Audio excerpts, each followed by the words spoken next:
Hi, I'm Sharon Knight. Welcome to our Building Community Check-In. We have been providing programs and services in the Denver area for the last 40 years. So HOPE offers housing, educational programs, and support services to some of the most vulnerable in Denver. We started these shows on Facebook because we knew that many people would feel isolated during quarantine and that they wouldn't necessarily know where to get reliable information, and that they might need a little inspiration along the way as well. So we started doing these shows 3 times a week. We moved to 2 times, and this week we are moving to just 1 time a week at this point. We never know what's going to happen during this pandemic. Things seem to be changing all the time, but we'll keep you posted and we'll jump in more if there's more immediate information that has to be given out. What we do with our shows is to provide the latest information and news and regulations around the virus. We tell you about resources that are available to you, as well as posting them on our website. We try to share some inspirational stories and quotes, and we provide activities to help you enhance your health and also your well-being during this time. We know it's a stressful time and that you're not always quite sure how you're going to get through. So we want you to know that we are there for you. So we are focusing today on getting ready for the academic year, because talking about stress, we know a lot of people are feeling very stressed right now. Parents aren't quite sure how they're going to address having their kids at home, or even if they go to school, how they're going to navigate that with everything else that's going on around them. So hopefully the information that we share with our guests today will help you out. So, and I will introduce our guests in just a second. We are posting these videos live, but then we know a lot of people come back and check later on. And so if there's information in this show that you know other people could use, please feel free to share the link with them so that they can get these details and this information from our guests today. And if you have any questions, or if your friends or associates need any help, they can send us an email at info@hopecommunities.org, and we'll get right back to them. So we share a little bit of news. I think everyone should have heard already that the governor has issued an order mandating that everybody in the state who is 10 years or older, whenever they're in a public space, is wearing masks. So it's an indoor public space at this time. The governor's order overrides local orders, so please pay attention to the fact that you need to wear a mask when you are in a public place that is indoors. Now, outdoors, it's not yet mandated, but I also would really strongly encourage you, if you're going to be around people, to wear those masks, to keep your social distancing. We've had a lot of spikes. It's still gone up. Within the second week of July, we had 550 new cases in Colorado. There were 4,000 new cases, so 550 in Denver and 4,000 in Colorado. And last week it went up again. So we really need to be paying attention to all of the CDC guidelines, masks, social distancing, being really careful with cleaning and so forth. And I say this, I think, almost every show, but when you wear your mask, please make sure that you cover your nose and your mouth. Just having it on your chin is not going to help, and we've seen that quite a bit. When I do walks outside, I see that. Denver Public Schools has announced that it's delayed the start of school for 1 week, and that it will only provide remote classes for the first 2 weeks of session. I keep hearing rumors that it could go on a lot longer, which is part of the reason why parents are feeling so distraught, and actually kids are too. So hopefully we can help you to get a little bit more prepared for what might be in stall. The quote that I have for you today relates to education. It's by Malcolm X. Education is the passport to the future, for tomorrow belongs to those who prepare for it today. I've always been a really strong advocate of education. I was telling our guest, Rany Elissa, that I was a teacher long ago. It's so important to get that start. I think it's a great equalizer for people to move out of poverty. and we're working with a lot of kids who have been in poverty. So it's my pleasure to welcome Rany today. He is the co-founder of Right On Learning. He's going to help us walk through some of the ways that parents can get set up appropriately with technology or to help your kids be successful this school year. And so, Rany, I think first, if you could just provide an overview of your organization. I know you do a lot of things. Yes. A little bit of an overview, and then maybe kind of move into how you have interacted with Hope. Okay. Well, Sharon, thank you for that introduction. Appreciate it. Right On Learning does a lot of educational programs. We've been doing it for over 10 years now. We work with school districts, counties, community centers, nonprofits, and families to help them navigate the education system and provide educational programming. We do a plethora of programs. We do tutoring, we do mentoring, career exploration. We help students with GEDs, help with resume building. We help students also navigate the technology parameters that the schools are requiring. We also do, we help the parents educate in the navigation, the school system. We help them with parent-teacher conferences. We can help them, we can go with them to the meetings if they like. We can ask them, work with them to ask questions. So we do a lot of different numbers of programming, educational programming and assistance. Yeah, it's amazing to me, even from my own teacher days, how intimidating those parent-teacher conferences can be. Yes. Especially if your kid might be having some problems. And so it's really a great service that you'll go to help parents through that. Yeah, we kind of help bring it down and kind of bring them in focus and try to help them understand what the school is asking. And, you know, it's not always a crisis. It's also sometimes just having it explained to them a little bit better. Right, and especially if English is not your first language, Right. understanding the nuances of that, and also the fact that teachers, I think, for the most part, really want to build a relationship with parents. That's not a common thought that some parents have, especially from other countries. Right. It's yes, that is true, and we're just trying to break it down into pieces so it's easier to understand. So. Well, before COVID-19, Yes. I know you were doing after-school tutoring for us, and Yes. also for some other organizations right across Denver and Yes. other towns. Yes. So we do tutoring throughout the state, but primarily the Denver metro area, and we do after-school tutoring for grades K through 12. We also do college careers or college classes. If someone needs help in college, we can assist them there. We also do certification programs. So if you're looking to do a vocational program and need assistance or tutoring or support, we're more than happy to help out. At Hidden Brook, we did the after school, and we had kids from elementary to high school, and we'd help them with their homework. We'd also, another thing we do is reach out to the schools and teachers. So we kind of build that relationship with the school and teachers to kind of support the kids a little bit better. Yeah, and at Hidden Brook, that would be a lot with Placebridge, with Isabella Bird, New American. New American, East, we had South High South. School. Also, we had some Aurora Central, a few of those.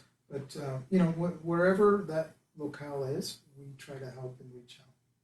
Yeah, I've been meeting some of the staff at our Wednesday tent topic Yes. sessions, and I've been so impressed with their willingness to help parents and kids to figure out even what school to go to and how to, you know, open enroll. And Right. they've been so helpful. It's been Yes. great. So That's another thing we're doing. We're coming up on enrollment, so we've been Yeah. helping the parents with that and making sure that if their children need to move schools, how to do it, or to register to make sure they have that seat in that school. So it's been very rewarding to be able to help the parents at this time. the right school is so important. Yes. So Yes. I know. So you've also been helping parents a lot, and I think kids also with technology. Yes. So can you explain some of that, what you've been doing? Yeah, so once the COVID came around, we reached out to the schools and asked them if they needed some help. So we did distribute the laptops and the hotspots the for the schools to the kids and parents that needed it. They gave us a list of kids who had still yet to pick up their technology, and we didn't want them to be too far behind. But we set them up and we walked them through and tried to guide them to how to do the Zoom meetings or the WebEx meetings with their teachers, navigate the Google Classrooms, how to look for your assignments, things to that nature, and also to do your homework. How do you submit it? Yeah. A lot of the kids initially didn't know how to submit their work. They could do it, but they didn't know how to turn it in. Yeah. So that was interesting. Another thing we did was we helped the parents because the parents of the younger kids needed help to work on, whether it was an iPad or a Chromebook or whatever. They weren't familiar with it, so that was something we helped out too, and also communicating with the teacher. So once we got that set up, it was a little more helpful for them and helped them get through that. We still have a lot of work to do. I know we actually, I didn't know this until after the fact, but Yes. we had 40 parents walk to Placebridge Yes. Academy They from told Hidden Brook to go get the Chromebook. they told me, and I was like, "Are you kidding me?" And they said, "No, they did." I think it's like 12 miles round trip. Yeah. But they were so committed to helping their kids succeed that they walked over there because I think people, not only do they not have a lot of transportation, but they were worried about public transportation with COVID at that time. But then getting the Chromebooks is different than understanding how to use it. I mean, sometimes some of us, we feel like it's intuitive, we've been doing it for a long time, but there's so many people who haven't. Oh yeah, we get calls and saying it doesn't work, but they didn't know they had to charge it. So it could be as basic as that to how do you turn it on, log on, get to those certain sites. And what we kind of do is walk them through and set it up for them so they can understand where they need to go. And it just takes a little bit of time. And once you do that, it helps them out a lot.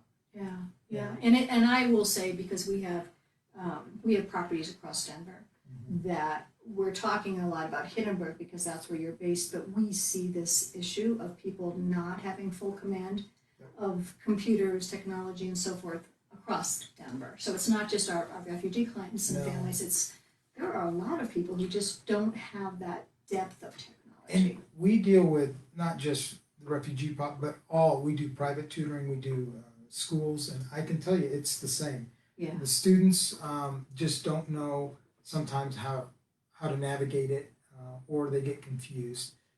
So it's about helping them and walking them through the steps that they need to do. Even some of the students, the high school students, who you would think are tech savvy, when they got there, they didn't know how to use the computer. So it just depends, and it's just nice that we can help them and overcome that barrier that they need. Have you had any luck helping to expand bandwidth? I know a lot of our clients have had Internet Essentials, and that's not fully compatible. Yeah, the best luck we had is securing hotspots from the schools. So DPS had been sending out hotspots for them, and that has helped.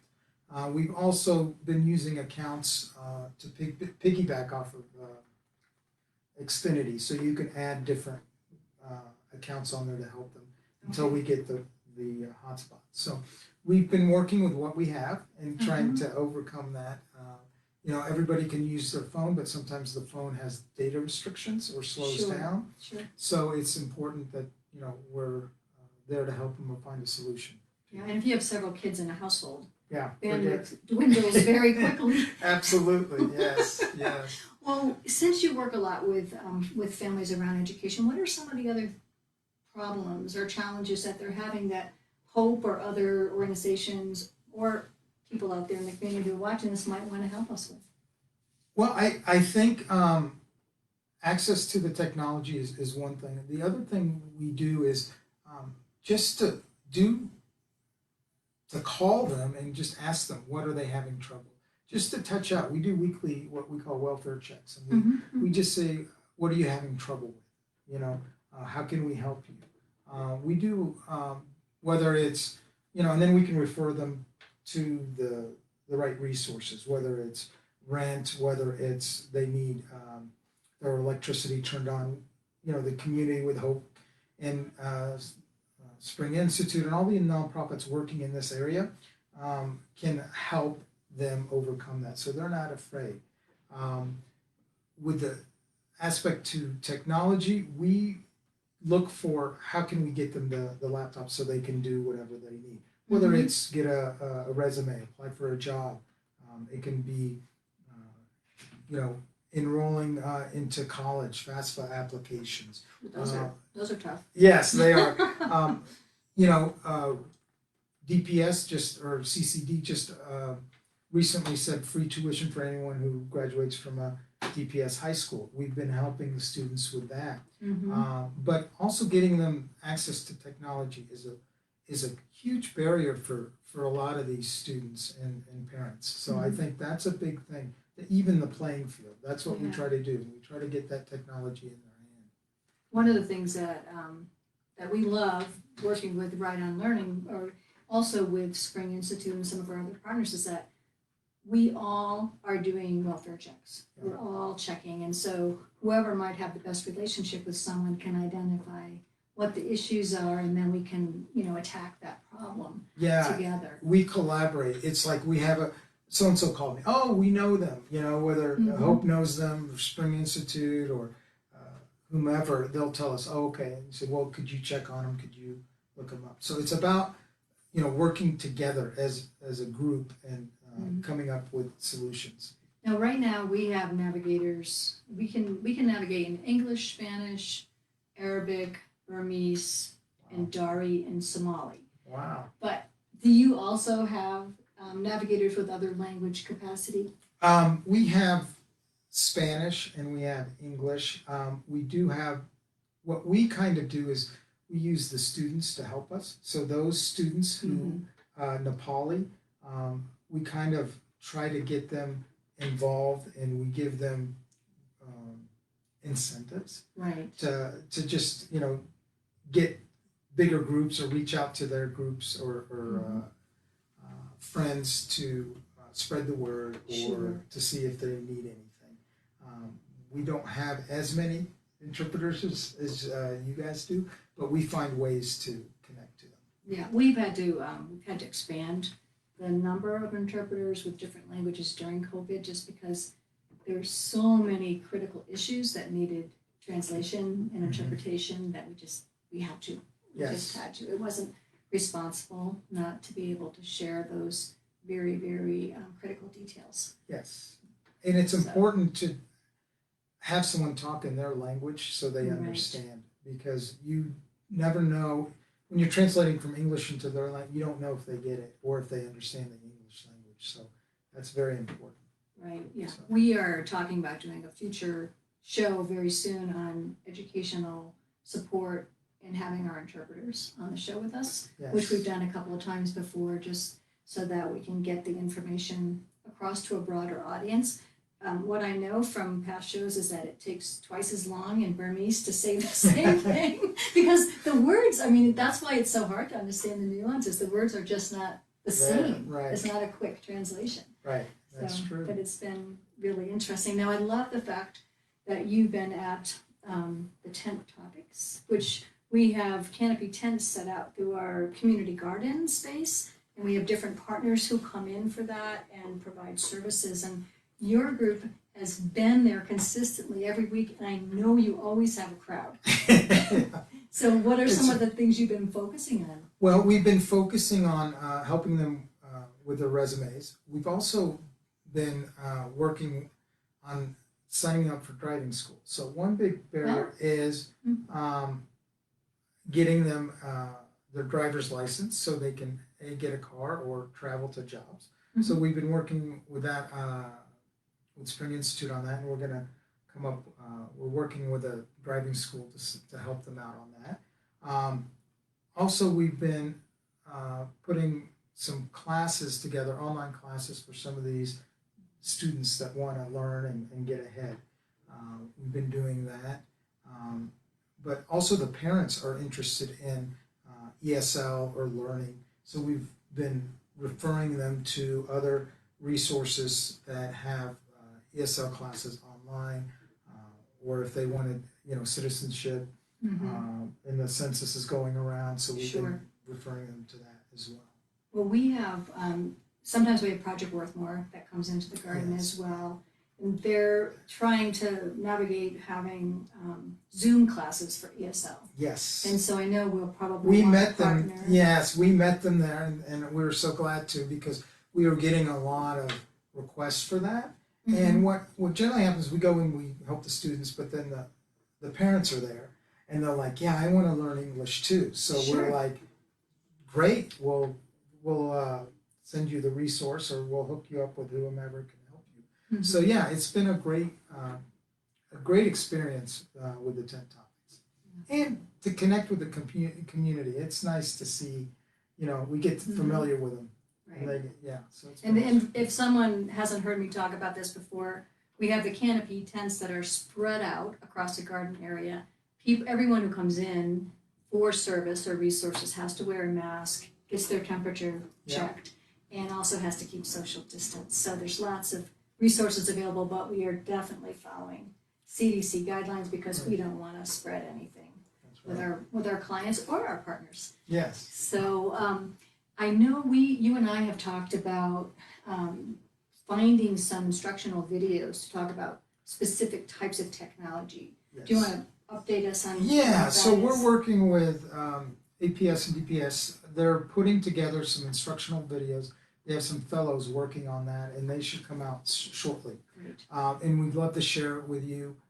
Also, what we spoke a little bit about at the 10 topics is maybe doing an instructional class to show parents and students how to use technology, and it could range from the computer, Google Drive, and all that, to maybe an iPad or connecting to the internet. It could be as simple as that. So as we go through that, we'll be asking what the community is looking for, and then making videos to help them with that. And I certainly think learning how to use Zoom or an app similar to that is going to be important for the long haul. Oh yeah, I can tell you, I'm even confused. I went from Zoom to Team to WebEx, and they're all different. They do the same thing, but it takes a little bit of learning curve to go from each different platform. And then you have Windows, then you have Chrome, then you have Mac. So all those kind of things, they have a little nuance differences. Right, and a lot of our refugee families, especially the youth, use WhatsApp a lot, and so they will key on to Facebook, which is one reason why we chose Facebook, because it's kind of an almost international platform. But then WhatsApp also has been really helpful for them. Yes, and thank God for my employees who know how to use it. So it's they're big WhatsApp, and they communicate with the students a lot on that, and that's been a great tool for us because they don't all have phone numbers or data. So and that's how they use it through the internet. So that's been a good way because they don't respond to emails usually. Yeah, we've got to be nimble. Yes. We've got to be flexible. Exactly. Be able to reach out to people because not everybody has access to all the things that we have. So we're all learning. Yes, absolutely. So we're all learning every day, and gosh, we really appreciate everything that you are doing for our families in the East Colfax area at Hidden Brook, and everything you're doing across the whole area. It's wonderful. Yeah. Well, we love being and partnering with you guys, so this has been a great experience for us, and we just hope to be able to help anybody who needs help with the technology or education. We're more than happy to help out. Well, thanks, Rany. And thank you to all your staff. Please pass that on to us. Our next 10 topic session is on Wednesday, tomorrow, and we usually have them from 10 to 12. So in the future, I could see us doing some outdoor instruction on big screens with these videos, and it'll be a lot of fun. Yes, absolutely. So come by and check us out for sure. Great. So we, as part of every Facebook show, we also share a book review. And the book review is going to be done today by me.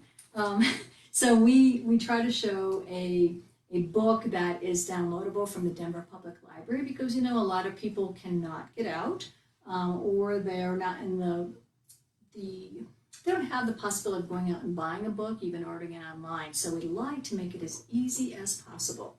I am doing this review today, but if anyone out there is a reader and wants to do a book review, let me know because I would love to post, even you, I would love to post your video for people to review. The book that I am reviewing today is called The Elegance of the Hedgehog by Muriel Barberry. It's a story that mostly revolves around two characters, Rany Michel and Paloma Jose, who are residents of an upper middle class left bank apartment in one of the most elegant streets in Paris. The building is divided into 8 luxury apartments, all occupied by wealthy families, and Rany is the concierge for the building. She's a very intelligent woman, but she hides that because she thinks that she has to or the residents will get upset with her. Now, Paloma is a 12-year-old girl who lives on the 5th floor, and she also hides her intelligence. Isn't it sad how women and girls think they have to do that? But anyway, she hides her intelligence, and she actually is pretty despondent because she believes that her family and other people in the building and people around her are so snobby and so pretentious that she doesn't think life is worth living. So she's getting ready to end her life until something happens and she meets somebody new who moves into the building, and that person changes the lives for Rany and Paloma both. I think it's a great book. I hope you will listen to the full review. There's lots of intricacies there. This book is available for download as an ebook through Overdrive at the library. You can also get it at hard copy or CD and pick it up at curbside because the library is still not open fully for you to go in and investigate and look for books there. So that's our show for today. I hope you will listen to the book review. I hope that you will enjoy that book and let us know what you thought of it. We'd love to hear your comments. Please be well. Take care of yourself. We want you to be healthy and happy. We want you to get through this pandemic. If you have any questions at all, or if you need help, please email us at info@hopecommunities.org. Thanks again to Rany, and have a really great day. Bye, everybody.